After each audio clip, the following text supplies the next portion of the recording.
Hi guys, welcome to my channel Love Biology. In the last class, we studied about cell, the cell theory, the organelles of the cell, various cell sizes, that is the smallest cell mycoplasma 0.3 mm, the largest cell the egg of an ostrich, and also the longest cell the nerve cells which is present in the nervous system of our body. Okay. All the materials regarding the first class are given in the description. You can go and search there.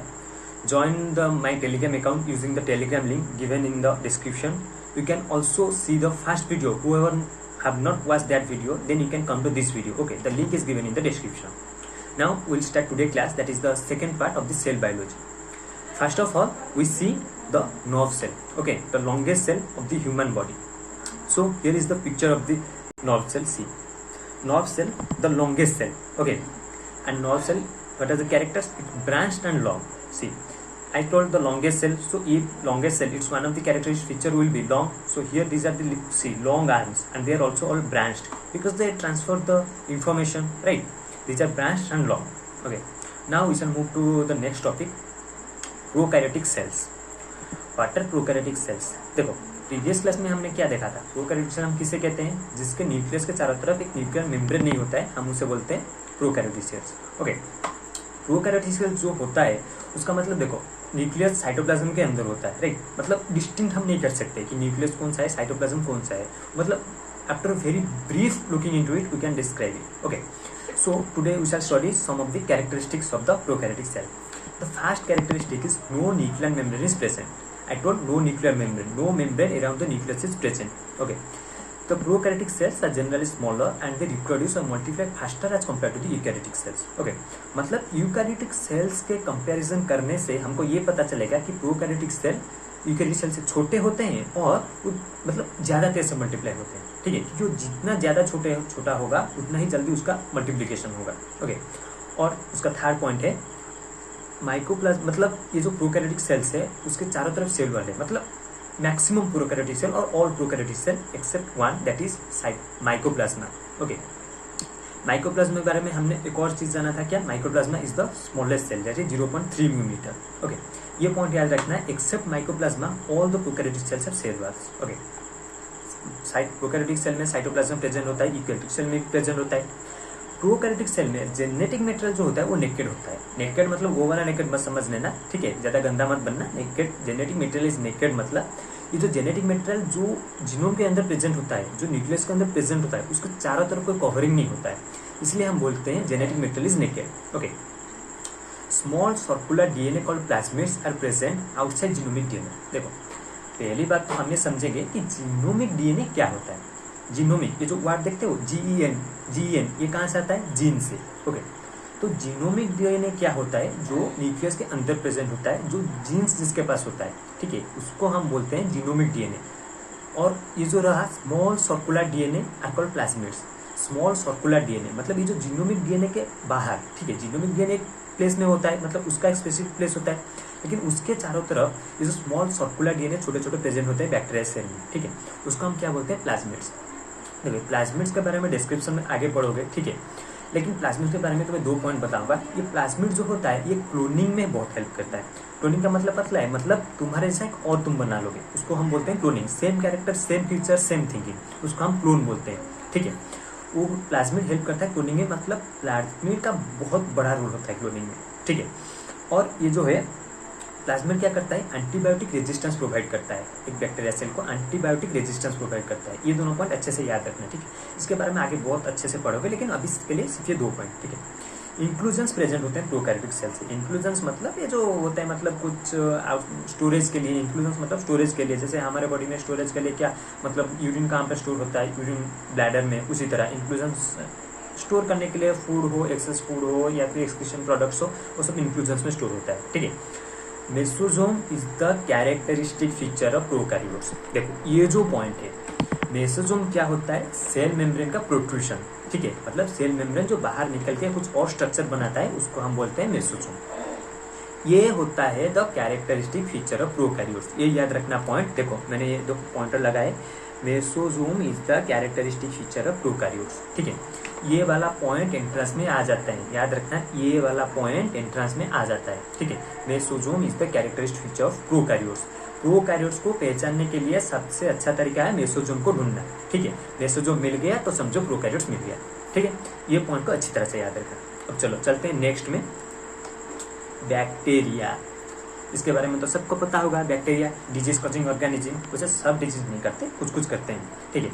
Bacteria क्या होता है? A type of biological cells and constitute a large domain of prokaryotic microorganisms along with blue green algae, microplasma, PPLO, ठीक है। देखो मतलब ये एक biological cell होता है, मतलब इसका फंक्शन होता है ये रिप्रोडक्शन भी करता है, ठीक है, इसलिए इसका नेम देते हैं biological, that is living cell, okay. Prokaryotic microorganisms पे देखो, प्रोकैरियोटिक सेल मतलब प्रोकैरियोटिक एक ग्रुप है, इसके अंडर क्या क्या आता है? बैक्टीरिया आता है, माइक्रोप्लाज्मा आता है, ब्लू ग्रीन एल्गी आता है, पीपीएलओ भी आता है, ठीक है। लेकिन इसका मेजर पार्ट कॉन्स्टिट्यूट कौन करता है? Bacteria, okay.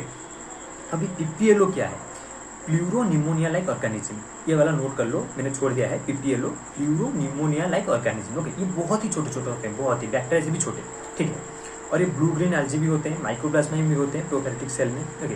ये बैक्टीरिया जो होते हैं they can survive in extreme climatic condition, मतलब देखो तुम्हारा बॉडी का टेम्परेचर 37 डिग्री सेल्सियस है, अब तुम्हारा टेम्परेचर मतलब कितना बढ़ेगा, कितना मतलब कम होगा, उसी में ही तुम सर्वाइव कर सकते हो। ज़्यादा बढ़ गया या ज़्यादा कम हो गया तो सर्वाइव नहीं कर सकते। लेकिन ये बैक्टीरिया जो होता है मतलब एक्सट्रीम कंडीशंस में सर्वाइव कर सकता है। तुम वोल्कानो भी बैक्टीरिया तुमको मिलेगा, अंटार्कटिका में भी बैक्टीरिया तुमको मिलेगा। मतलब वोल्कानो तो मतलब कितना हॉट होता है, लावा होता है, मैग्मा होता है, वहाँ पे तुम्हें बैक्टीरिया भी मिल जाएगा। अंटार्कटिका में जो मतलब कितना ठंड होता है वहाँ पे भी तुम्हें बैक्टीरिया मिल जाएगा। मतलब तुम सोचो बैक्टीरिया मतलब कितना सर्वाइव कर सकता है, कितना सर्वाइव कर सकता है, और इजीली अडेप्टेबल हो जाते हैं अपने एनवायरनमेंट को लेके। मतलब पहले हम कुछ बैक्टीरिया मर जाएंगे लेकिन वो सडनली म्यूटेट करके अपने एनवायरनमेंट में चेंज हो जाते हैं। उनके अंदर मतलब इतना जल्दी उनके अंदर मैसेज ट्रांसफर होता है, वो अपने आप को म्यूटेट कर लेते हैं, इसलिए बैक्टीरिया एक्सट्रीम कंडीशंस में भी बच जाते हैं, ठीक है। अब हम देखेंगे 4 शेप्स ऑफ बैक्टीरिया। मतलब बैक्टीरिया जो होता है बेसिक शेप्स उनका 4 होता है, बैसिलस, कोकस, विब्रियो, स्पिरिलम। बैसिलस जो होता है वो रॉड शेप का होता है, यहाँ पर देखो बैसिलस रॉड शेप, देखो सिलिंड्रिकल रॉड शेप दिख रहा है। कोकस जो है स्पेरिकल, ये देखो कोकी, कोकस कोकी है उसका प्लूरल, ठीक है। विब्रियो, विब्रियो जो होता है वो कॉमा शेप का होता है, देखो कॉमा शेप का, ये हाँ उसको उल्टा दोगे तो कॉमा शेप का हो जाएगा, ये देखो ये वाला कॉमा शेप का है या नहीं, ठीक है। और स्पिरिलम जो है स्पेरिकल है, ये देखो स्पिरिलम स्पेरिकल है, मतलब देखो ये स्पेरिकल जो स्ट्रक्चर होता है इसको हम स्पिरिला बोलते हैं, स्पिरिला मतलब उसका तो प्लूरल है। और ये जो एक अलग चीज दिख रहा है, ये देखो स्पाइरोचाइट्स, ये दिख रहा है, ये जो स्पाइरोचाइट्स होता है ये मतलब ग्राम नेगेटिव बैक्टीरिया को कॉन्स्टिट्यूट करता है, ठीक है। इसके बारे में हम बाद में पढ़ेंगे, इस बस इतना मानेगा कुछ gram negative bacteria, gram negative gram positive bacteria के बारे में भी हम बाद में पढ़ेंगे, ठीक है। लेकिन ये जो स्पाइरोचाइट्स है इसको याद रखना है, कुछ ग्राम नेगेटिव बैक्टीरिया को लेकर कॉन्स्टिट्यूट होता है। अब नेक्स्ट में जाएंगे cell envelope and modifications. Cell envelope क्या होता है? एनवेलप मतलब तुमको पता है वो जो लिफाफा जिसके अंदर हम चिट्ठी लिख के भेजते हैं, ठीक है, उसको हम एनवेलप बोलते हैं। ये जो सेल एनवेलप है, एनवेलप मतलब सेल का कवरिंग है, ठीक है। और उसका मॉडिफिकेशंस मतलब वो कौन कौन से तरह से मॉडिफाई हो सकता है, ठीक है। अब पहले प्रोकैरियोट्स का सेल एनवेलप क्या होता है? ये मतलब एक बहुत केमिकली कॉम्प्लेक्स एनवेलप होता है, मतलब बहुत सारे केमिकल से बना होता है, इसलिए केमिकली कॉम्प्लेक्स। कॉम्प्लेक्स मतलब very rigid structure, very difficult structure, very compound structure, okay. ये क्या होता है? 3 लेयर स्ट्रक्चर। ये जो सेल एनवेलप जो प्रोकैरियोट्स के चारों तरफ होता है ये एक 3 लेयर स्ट्रक्चर होता है। देखो हम कुछ भी चीज़ें अगर हम देखेंगे तो हम बाहर से उसको काट काट के अंदर तक आएंगे, अंदर से तो बाहर नहीं जा सकते ना, इसीलिए हम पहले बाहर से आएंगे। पहला वाला क्या लेयर है? आउटर ग्लाइकोकैलिक्स, मतलब सबसे बाहर वाला जो लेयर है उसको हम क्या बोलते हैं? Glycocalyx, okay. उसके बाद आता है सेल वॉल, उसके बाद आता है प्लाज्मा मेम्ब्रेन, ओके। अब हम देखेंगे ग्लाइकोकैलिक्स क्या है। ये जो ग्लाइकोकैलिक्स है इसको हम पेरीसेलुलर मैट्रिक्स भी बोलते हैं। पेरीसेलुलर मतलब सेल के बाहर, ओके, इसको इसलिए हम बोलते हैं पेरीसेलुलर मैट्रिक्स। और जो ग्लाइकोकैलिक्स है ये कंपोजिशन और थिकनेस में बहुत बहुत डिफर करता है, मतलब हर सेल का कंपोजिशन थिकनेस हर ग्रुप के सेल का अलग अलग होता है, ठीक है। इसका जो कंपोजिशन क्या होता है ये ग्लाइकोलिपिड से भी बना होता है, ग्लाइकोप्रोटीन से भी बना होता है, ठीक है, मतलब बहुत रिजिड स्ट्रक्चर होता है ग्लाइकोकैलिक्स, ओके। अब ग्लाइकोकैलिक्स देखो मैंने बोला कंपोजिशन और थिकनेस, कंपोजिशन तो हो गया ना अलग अलग ग्लाइकोलिपिड ग्लाइकोप्रोटीन। अब थिकनेस में क्या इसका डिफरेंशिएट है? देखो कुछ होता है लूज शीट मतलब बहुत पतला सा होता है, उसको हम बोलते हैं स्लाइम लेयर, ओके। और कुछ बहुत मोटा होता है उसको हम बोलते हैं कैप्सूल, ठीक है। ये दोनों पॉइंट याद रखना। ये देखो ग्रीन कलर में मैंने क्या लिखा है? Slime layer. ये क्या होता है? लूज शीट, बहुत पतला होता है। और क्या होता है? थिक एंड टॉफ लेयर पर कैप्सूल। कैप्सूल जो होता है थिक होता है, बहुत हार्ड होता है, ठीक है। अब ग्लाइकोकैलिक्स के बाद हम क्या पढ़ेंगे? Cell wall. The cell wall determines the shape of the cell, providing a strong structural support to prevent the bacteria from bursting or collapsing. अब ये देखो सेल वॉल का फंक्शन क्या है, मैंने तुम्हें बोला था cell wall is very rigid structure. Okay, cell wall क्या होता है, वो सेल का शेप डिटरमाइन करता है, ठीक है। मतलब जिस तरह का सेल वॉल होगा, सेल का शेप उसी तरह होगा। मतलब सेल देखो, एनिमल्स सेल में क्या होता है, सेल वॉल नहीं होता है, तो सेल ऑटोमेटिक शेप चेंज कर लेते हैं, साइज चेंज कर लेते हैं। लेकिन प्लांट सेल का ऐसा नहीं होता है, उनके सारा तो एक सेल वॉल होता है, तो रिजिड स्ट्रक्चर ही बने रहती हैं, ठीक है। और एक सेल वॉल का क्या फंक्शन है, prevent the bacteria from bursting और कोलैप्सिंग। तुम्हें तो पता है कि जो सेल के अंदर पानी घुस सकता है, पानी निकल भी सकता है, ठीक है। 10th क्लास में तुमने पढ़ा होगा परमिएबल सेमी परमिएबल। ओके, ये जो बर्स्टिंग और कोलैप्सिंग मतलब ज़्यादा पानी अगर अंदर चला गया तो बर्स्ट हो जाएगा अंदर से, अगर पानी बाहर निकल तो कोलैप्स हो जाएगा, मतलब श्रिंक हो जाएगा। तो ये जो सेल वॉल होता है ये प्रिवेंट करता है ज़्यादा पानी अंदर या बाहर करने के लिए, ठीक है। इसलिए बैक्टीरिया को हेल्प करता है वो मर ना जाए या बर्स्टिंग से या कोलैप्सिंग से। ओके, बैक्टीरिया को बचा के रखता है सेल वॉल। अब उसके बाद plasma membrane. The plasma membrane is selectively permeable and intense with the outside world. ये देखो सिलेक्टिवली परमिएबल, यहाँ पे 3 वर्ड तुमको मिलेगा, एक है फुल्ली परमिएबल, एक है सिलेक्टिव परमिएबल, एक है जो total not permeable. Okay, fully permeable मतलब सेल के अंदर बाहर कुछ भी आ सकता है, याद रखना। फुल्ली परमिएबल मतलब कुछ भी जा सकता है, ठीक है। मतलब तुम अगर दरवाजा खुला रख दोगे रात में तो कोई भी अंदर आ सकता है, कोई भी अंदर से बाहर जा सकता है, ठीक है। और जो टोटल इम्प्रीमेबल होता है उसके अंदर कुछ नहीं जा सकता, तुम दरवाजा बंद कर देते हो, ठीक है, नहीं जाएगा, कुछ भी अंदर नहीं जाएगा, कुछ भी अंदर से बाहर नहीं आएगा। लेकिन ये जो सिलेक्टिवली परमिएबल होता है, देखो सिलेक्टिव मतलब सिलेक्ट करके अंदर जाता है कुछ। देखो सिलेक्टिवली परमिएबल जो होता है मतलब सेल मेम्ब्रेन क्या करता है, कुछ चीज़ों को जो सेल के लिए जरूरी होता है सिर्फ उसको ही अंदर आने देता है, ठीक है। और जो जरूरी नहीं होता है सिर्फ उसको ही बाहर जाने देता है, ना ज़्यादा कुछ अंदर आएगा ना ज़्यादा कुछ बाहर जाएगा, ठीक है। इसलिए इसको हम बोलते हैं सिलेक्टिवली परमिएबल, ये सिलेक्ट करके चीज़ों को अंदर लाता है। उसके बाद मेसोजोम। मेसोजोम क्या था, जरा याद करो, the characteristic feature of the prokaryotes. Mesosome क्या था, the characteristic feature of the prokaryotes.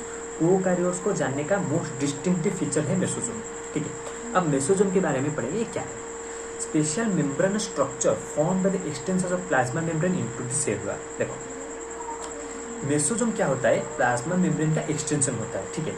मतलब प्लाज्मा मेम्ब्रेन कुछ बढ़ के कुछ निकल के कुछ और स्ट्रक्चर बना देता है और वो सेल वॉल के अंदर घुस जाता है, उसको हम बोलते हैं मेसोजोम, ठीक है।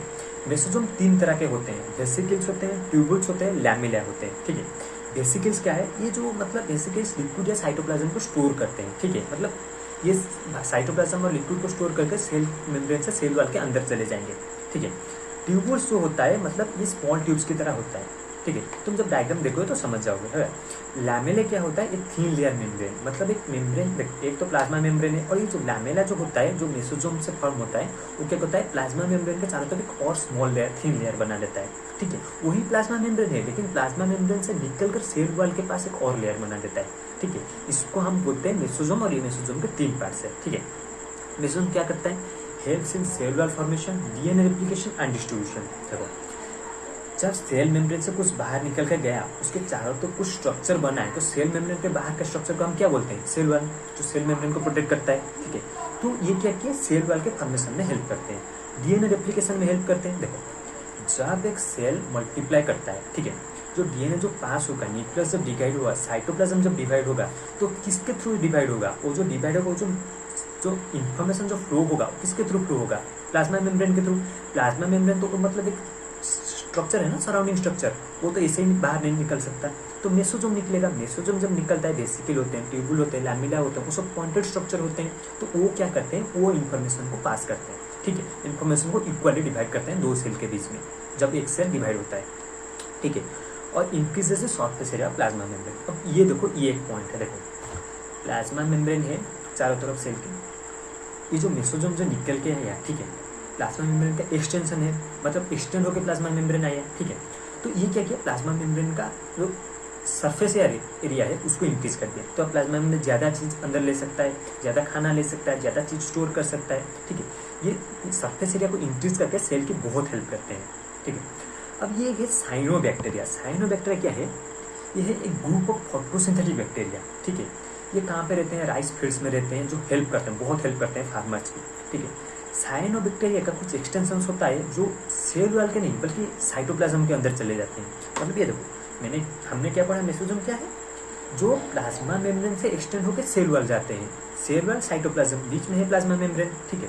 प्लाज्मा मेम्ब्रेन से जो एक्सटेंड होकर सेल वॉल में जाते हैं उसको हम बोलते हैं मेसोजोम। और जो सेल मेम्ब्रेन से साइटोप्लाज्म मतलब सेल के अंदर तक आते हैं वो सिर्फ होता है साइनोबैक्टीरिया में, और उसको हम क्या बोलते हैं, क्रोमाटोफोर्स, और उसमें कुछ पिगमेंट होते हैं, ठीक है, जो फोटोसिंथेसिस में हेल्प करते हैं। ओके, ये है साइनोबैक्टीरिया, एक मतलब एक्सेप्शन केस है, इसलिए मैंने इसको रेड में रखा है, ये याद रखना ठीक। ओके, अब नेक्स्ट पे जाएंगे, मूवमेंट ऑफ बैक्टीरिया। चलो, हम सब जिंदा चीज़ें मतलब लिविंग बींग्स, ठीक है, एक जगह हम बैठ तो नहीं सकते। अभी देखो एक कोरोना की सिचुएशन भी, हम बाहर घूम रहे हैं, कितने लोग बाहर घूम रहे हैं और कोरोना बढ़ रहा है, क्या बोल रहे हैं कि गवर्नमेंट ने कुछ नहीं किया। अरे भाई तुम पहले खुद का तो देख लो, फिर गवर्नमेंट को दोष देना। हाँ, गवर्नमेंट का भी कुछ गलती हो सकता है, लेकिन अपने आप को तो ठीक करो, फिर दूसरे को गलती देना। तुम बाहर घूमोगे बिना किसी प्रिकॉशन के और बोलोगे गवर्नमेंट ने कुछ नहीं किया इसलिए कोरोना इतना ज़्यादा फैल गया, ये बिल्कुल गलत है। लेकिन इसको तो हम, ये तो पॉलिटिक्स से छोड़ो, हमारा क्या मतलब है, मतलब हम लोग हैं, हम जिंदा है, मतलब हम घूमेंगे, कहीं पर भी हम घूमेंगे। तो बैक्टीरिया भी एक लिविंग सेल है, बायोलॉजिकल सेल है, तो इसको भी घूमना होगा ना, ये भी घूमेगा, कहीं पर खाना लेके आएगा, कहीं पर मतलब उसको भी चाहिए खाना पीना, उसको भी चीज़ चाहिए, रिसोर्सेज चाहिए जिंदा रहने के लिए। लेकिन बैक्टीरिया मोटाइल भी होते हैं, नॉन मोटाइल भी होते हैं। मतलब कुछ मोटाइल होते हैं ऐसे ही घूमते फिरते रहते हैं, ठीक है। मोटाइल मतलब मैं अपने एक दोस्त के एग्जांपल देता हूँ, ठीक है। मेरा एक दोस्त है आयुष्मान, वो हमेशा घूमता रहता है, उसको हम लेते हैं मोटाइल बैक्टीरिया, ठीक है।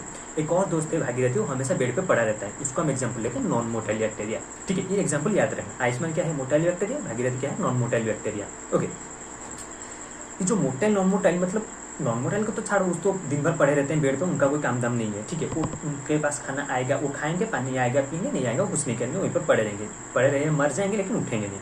लेकिन ये जो मोटाइल होते हैं ये हमेशा घूमते रहते हैं, ठीक है। और एक घूमने के लिए मतलब पेड़ तो चाहिए ना, कुछ तो चाहिए ना घूमने के लिए। तो इस जो बैक्टीरिया के पास क्या होता है, फ्लैजेला होता है, ठीक है। फ्लैजेला क्या होता है, thin filamentous extensions from cell wall called flagella. मतलब सेल वॉल से थीन सब ऐसे स्ट्रक्चर निकल के आता है, थीन रोप्स की तरह, ठीक है। उसको हम फ्लैजेला बोलते हैं, जो हेल्प करते हैं बैक्टीरिया के मूवमेंट के लिए, ठीक है। फ्लैजेला का 3 पार्ट्स होता है, पहला है फिलामेंट, दूसरा है हुक, तीसरा है बासल बॉडी, ठीक है। Filament is the longest and extends from cell surface to the outside. मतलब फ्लैजेला का जो 3 पार्ट्स होता है उसमें से फिलामेंट सबसे लॉन्गेस्ट होता है, ठीक है, सबसे लंबा होता है और इस सेल सरफेस से आउटसाइड को जाता है, ठीक है। और ये जो हुक बासल बॉडी है वो तो अंदर के छोटे छोटे पार्ट्स होते हैं, ठीक है, उसको हम बाद में पढ़ेंगे, ठीक है। और 2 और चीज़ होते हैं जो सेल मोटिलिटी में हेल्प करते हैं, मतलब बैक्टीरिया के मूवमेंट के लिए, एक है पीली, एक है फिम्ब्रे। ये 2 अलग अलग स्ट्रक्चर्स है, ठीक है। मतलब फ्लैजेला से टोटल अलग structures. The pili are elongated tubular structures made of a protein called pilin. See, हमने क्या देखा, फ्लैजेला क्या होता है, फिलामेंटस एक्सटेंशन बहुत लंबा होता है, ठीक है। लेकिन ये जो पीली है ट्यूबुलर स्ट्रक्चर होता है, ठीक है, ये प्रोटीन से बना होता है जिसका नाम होता है पाइलिन, ठीक है। ये जो प्रोटीन का नाम इधर देखो मैंने ग्रीन में लिखा है, इसको याद रखना, पाइलिन। ये एंट्रेंस एग्जाम में एक बार नीट में भी 2-3 बार आया था, ठीक है। ये जो पाइलिन, पीली में कौन सा प्रोटीन होता है, पाइलिन, ये याद रखना, इजी है। पीली पाइलिन सिर्फ एन लगा दो, ये याद रह जाएगा, ठीक है। ये एलोंगेटेड ट्यूबुलर स्ट्रक्चर्स होता है, ओके। और फिम्ब्रे क्या होता है, fimbriae are small bristle like fibres sprouting out of the cell. मतलब सेल के चारों तरफ छोटा छोटा ब्रश की तरह ब्रिस्टल तुम्हारा ब्रश में देखा जिसमें तुम ब्रश करते हो, ठीक है। वो जो फाइबर की तरह जो प्लास्टिक निकल के आता है, बैक्टीरिया में भी वैसे फिम्ब्रे उसी तरह निकल के आता है, उसको हम फिम्ब्रे बोलते हैं। मतलब स्मॉल बॉडी हेयर उसको बोल सकते हैं, ठीक है। वो स्मॉल ब्रिस्टल लाइक फाइबर्स होते हैं जो सेल के बाहर निकलते हैं। वो क्या करते हैं, they help bacteria attach to rocks in streams and also to host tissue. देखो बैक्टीरिया छोटा सा, इतना मतलब बहुत छोटा है, तुम भी अगर नदी में जाओगे तुम भी बह जाओगे। तो बैक्टीरिया कुछ उसको तो मतलब चाहिए होगा ना कुछ एक पत्थर से ताकि वो रह पाए, नहीं तो हमेशा वो तो नहीं घूमेगा ना। इसीलिए ये जो फिम्ब्रे होता है ये क्या हेल्प करता है बैक्टीरिया को, एक रॉक को अटैच होकर रहने के लिए, ठीक है। वो कुछ केमिकल सीक्रेट करते हैं जिससे कि वो अटैच होकर रहते हैं। और ये क्या करता है, they also get attach to the host tissue. Okay, host tissue मतलब देखो, होस्ट पैरासाइट तुमने 9-10 क्लास में इसका डिफरेंस पढ़ा होगा। होस्ट मतलब जिस पे पैरासाइट लगता है, जो न्यूट्रिएंट्स देता है, और पैरासाइट वो होता है जो न्यूट्रिएंट्स ले जाता है, ठीक है। और होस्ट को मतलब हार्म पहुंचाता है। ये मतलब बहुत सारे रिलेशनशिप है, सिम्बायोटिक, मतलब सिम्बायोटिक रिलेशनशिप में हम क्या होता है, मतलब ये देखो होस्ट भी फायदे में रहा, जो पैरासाइट वो भी फायदे में रहा है। मतलब तो होस्ट पैरासाइट तो उस टाइम वो नहीं बोलते, सिम्बायोसिस बोलते हैं, ठीक है। दोनों फायदे में रहते हैं एक दूसरे पे। लेकिन ये जो पैरासिटिक जो रिलेशनशिप होता है इसमें होस्ट को बहुत डैमेज पहुंचता है, ठीक है। तो ये बैक्टीरिया क्या करता है, होस्ट टिश्यू से जब लग के रह जाता है तो होस्ट टिश्यू को डैमेज करता है। और उसको लग के रहने में कौन हेल्प करता है, ये फिम्ब्रे हेल्प करता है, ठीक है। चलो अब चलते हैं नेक्स्ट टॉपिक पे। ये देखो डायग्राम देखो, ये है एक बैक्टीरिया सेल, ये देखो पीली है, पाइलस देखो कितना छोटा सा, ये देखो निकल गया है, ट्यूबुलर स्ट्रक्चर, ये देखो फ्लैजेलम कितना लंबा दिख रहे हो, कितना लंबा रस्सी की तरह दिख रहा है, और ये देखो छोटे छोटे फिम्बरे बॉडी हेयर देख रहे हो, चारों तरफ छोटे छोटे छोटे छोटे छोटे छोटे हैं कितने, ये बॉडी हेयर से। अभी तो देखो फ्लैजेल लेके हम स्ट्रक्चर देखेंगे, ठीक है, इससे कहते हैं हुक, ये वाला देखो हुक, ये है टिप, ये है फिलामेंट, ओके। ये जो फिलामेंट देखो कितना लंबा है, सांप की तरह से देखो गया है कितना लंबा है, ये है हुक, ठीक है, जंक्शन है जहाँ पर मतलब हुक के फिलामेंट से लगता है ना। तो हम अभी ये तो डायग्राम तुम देखो, इसको घर में अच्छे से देखना। ये देखो सेल वाल है, देखो यहाँ से सेल वाल से निकलता है, ये देखो फिलामेंट, ये जो निकलता है फ्लैजेला, ये देखो सेल वाल से निकला है, देख रहे हो ये सेल वाल है, देखो यहाँ से निकला है, ठीक है, समझे। ये देखो फिलामेंट है, टिप है, हुक है, सेल वाल है, यहाँ से फ्लैजेला निकला है, ठीक है, ये जो आउटर मेम्ब्रेन है, ओके। इधर तो तुमने देखिए ये फिम्बरे है, ये पाइलस है, ये फ्लैजेलम है। चलो नेक्स्ट पे चलते हैं, राइबोसोम्स। राइबोसोम्स क्या है, देखो क्या लिखा है, associated with the plasma membrane of the cells. Associated मतलब प्लाज्मा मेम्ब्रेन के साथ मिल के काम करता है राइबोसोम्स, ठीक है। राइबोसोम्स का बहुत ही अच्छा फंक्शन होता है, वो जो सेल को बहुत हेल्प करता है, ठीक है। ये कितना साइज का होता है, 15 nm to 20 nm in size, मतलब छोटा होता है, 15 nm to 20 nm in size, ठीक है। ये जो प्रोकैरियोटिक सेल में राइबोसोम्स होता है वो 2 सब यूनिट से बना होता है, एक है 50s, एक है 30s, और जो टुगेदर जब वो मिल जाते हैं वो बनते हैं 70s। अब तुम तो बोलोगे ये सब तो पागल है, ये क्या 50s 30s, हमको तो मैथ पता है 50 30 80s, ये क्या बोल रहा है 70s। अब ये देखो इधर जो स्ट्रक्चर जो ज्वाइन हुआ है 50s और 30s, ये देखो इधर को स्ट्रक्चर जो ज्वाइन हुआ है उसको मतलब हम नहीं दे सकते ना, जब एक ओवरऑल हम उसको मेजर करेंगे तो ये टोटल को हम मेजर करेंगे ना, तो वो कितना होगा 70s होगा ना, तो थोड़ी ना 50s प्लस 30s 80s होगा, तो इसको हम माइनस कर देते हैं, इसलिए ये क्या होता है 70s, ठीक है। ये जो एस क्या होता है, ये वेडबर्ग है जो सेडिमेंटेशन कोफिशिएंट है, ठीक है। ये मतलब हायर क्लासेस में तुम्हारे लिए नहीं है, हायर क्लासेस में सिर्फ याद रखना S is a sedimentation coefficient, okay. ये राइबोसोम्स क्या होते हैं, साइट ऑफ प्रोटीन सिंथेसिस, मतलब प्रोटीन जो बनता है इधर राइबोसोम्स में ही बनता है, ठीक है। Protein synthesis, site of protein synthesis, okay. Several ribosomes attached to a single mRNA form a chain called polyribosome और पॉलीसोम, ओके। आरएनए क्या होता है, राइबोन्यूक्लिक एसिड, एमआरएनए वो टाइप का आरएनए होता है, ठीक है। बहुत सारे राइबोसोम्स जब एक आरएनए को टच करके एक चेन बना देते हैं उसको हम बोलते हैं पॉलीराइबोसोम और पॉलीसोम, ओके। ये जो राइबोसोम का फंक्शन क्या होता है, ये एमआरएनए को प्रोटीन्स में ट्रांसफर करते हैं, ट्रांसलेट करते हैं, उसको हम प्रोसेस को क्या बोलते हैं, ट्रांसलेशन। तुम्हारा आगे है ट्रांसलेशन भी प्रोसेस है, उसके बारे में पढ़ोगे, एप्लीकेशन है, ट्रांसलेशन है। ये जो एमआरएनए प्रोटीन्स में कन्वर्ट होता है उसको हम ट्रांसलेशन बोलते हैं, ठीक है। ये है राइबोसोम्स का फंक्शन। ये राइबोसोम्स का स्ट्रक्चर देखो 70s से 50s 30s दोनों मिलकर क्या हुआ 70s, ठीक है। नेक्स्ट में चलते हैं, इंक्लूजन बॉडीज, ओके। मैंने बोला था इंक्लूजन बॉडीज क्या होता है, स्टोरेज में हेल्प करते हैं। Reserve material in prokaryotic cells are stored in the cytoplasm in the form of inclusion bodies। इधर डी को मतलब गलती से आ गया, डी को इरेज कर देना, ठीक है। मतलब प्रोकैरियोटिक सेल्स में साइटोप्लाज्म में जो सब रिजर्व मटेरियल, मतलब जो मटेरियल आगे यूज होगा, ठीक है, वो सब इंक्लूजन बॉडीज में स्टोर होकर रहते हैं, ठीक है। ये जो इंक्लूजन बॉडीज का कोई मेम्ब्रेन नहीं होता है, ठीक है। इसका कुछ एग्जाम्पल है फॉस्फेट ग्रैन्यूल्स, साइनोफिशियन ग्रैन्यूल्स, ये सब सेल को हेल्प करते हैं बाद में, ठीक है। इसको हम क्या बोलते हैं, इंक्लूजन बॉडीज। गैस वैक्यूल्स भी एक इंक्लूजन बॉडी है, ठीक है। गैस वैक्यूल्स क्या होता है, वो सब वेस्ट मटेरियल को स्टोर करता है, लेकिन जनरली किस में पाए जाते हैं, blue green and purple and green photosynthetic bacteria, ठीक है। तो इंक्लूजन बॉडीज का सिर्फ इतना काम है कि वो चीजों को स्टोर करता है, ठीक है। ये याद रखना, इंक्लूजन बॉडीज का इतना काम होता है कि ये चीजों को स्टोर करता है, ओके। तो इंक्लूजन बॉडीज के बारे में पता चल गया। अब दोबारा आज हमने जो सब पढ़ा उसको दोबारा थोड़ा रिविजन करेंगे, ठीक है। ये है नर्व सेल, हमने इसके बारे में क्या पढ़ा, नर्व सेल ब्रांच्ड और लॉन्ग होते हैं। फिर हमने पढ़ा प्रोकैरियोटिक सेल्स के बारे में, न्यूक्लियर मेम्ब्रेन एब्सेंट होते हैं, फास्टर रिप्रोड्यूस करते हैं, इनमें सेल वॉल होते हैं सिवाय माइकोप्लाज्मा के, ये नाम याद रखना है। माइकोप्लाज्मा के अलावा और एक प्रोकैरियोटिक सेल में सेल वॉल होता है, ठीक है। इनका जेनेटिक मटेरियल नेकेड होता है, इसमें प्लाज्मिड प्रेजेंट होते हैं। इनका कैरेक्टरिस्टिक फीचर होता है मेसोजोम, ये याद रखना, mesosome is the characteristic feature of prokaryotes, ठीक है। ये स्टेटमेंट अच्छे से याद रखना। उसके बाद हमने बैक्टीरिया के बारे में पढ़ा कि एक्सट्रीम क्लाइमेटिक कंडीशंस में सर्वाइव कर सकते हैं। 4 शेप्स के बारे में पढ़ा, बैसिलस, कोकस, विब्रियो, स्पिरिलम। उसके बाद हमने क्या पढ़ा, सेल एनवेलप के बारे में पढ़ा, उसके मॉडिफिकेशंस के बारे में पढ़ा, glycocalyx, cell wall, plasma membrane. Glycocalyx क्या होता है, मैंने बोला पेरिसेलुलर मैट्रिक्स होता है, सेल के चारों तरफ कवर करता है। इसका कंपोजिशन अलग अलग होता है, थिकनेस अलग अलग होता है। जो थिकनेस जो पतला होता है उसको हम स्लाइम लेयर बोलते हैं, जो टफ होता है उसको हम कैप्सूल बोलते हैं। ठीक है, उसके बाद हमने क्या पढ़ा, सेल वॉल के बारे में। ये बैक्टीरिया को बर्स्टिंग या कोलैप्सिंग से बचने से मदद करता है। प्लाज्मा मेम्ब्रेन जो है सिलेक्टिवली परमेबल है और ये interact with the outside wall, मतलब प्लाज्मा मेम्ब्रेन ही है जो सेल को आउटसाइड वॉल से कनेक्ट करता है। ठीक है, उसके बाद हमने पढ़ा मेसोजोम के बारे में।